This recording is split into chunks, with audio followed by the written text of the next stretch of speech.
তেওঁ সদায় সদায় কৈ থাকে কি বোলে মই নহ'লে বোলে এখন ঘৰত বোলে ভেটিত তিতালাও বুজিব, মই নহ'লে বোলে এখন ঘৰত বোলে ভেটিত বোলে তিতালাও বুজিব। আপুনি আকৌ এই 50 টকীয়া পইচাটোত থকা এই মহাত্মা গান্ধীটো আকৌ আপুনি নহ'লে ভেটি তিতালাও বুজিব। এই আপুনি নহ'লে নক'লেই আকৌ আমাৰ ঘৰখন আপুনি এই 50 টকাটোত থকা মহাত্মা গান্ধীজনী নহয় জানো, মহাত্মা গান্ধীটো নহয় জানো আপুনি? সেইকাৰণে আকৌ আপুনি নহ'লে বোলে আমাৰ ঘৰ ভেটিত তিতালাও বুজিব। থাকিনো কি কৈছিলো, চকীত এনেকৈ বহিয়ে থাকে,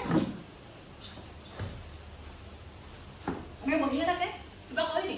খাবলৈ সময়ত খালি এনেকৈ যায় আৰু কাম কৰিবলৈ সময়ত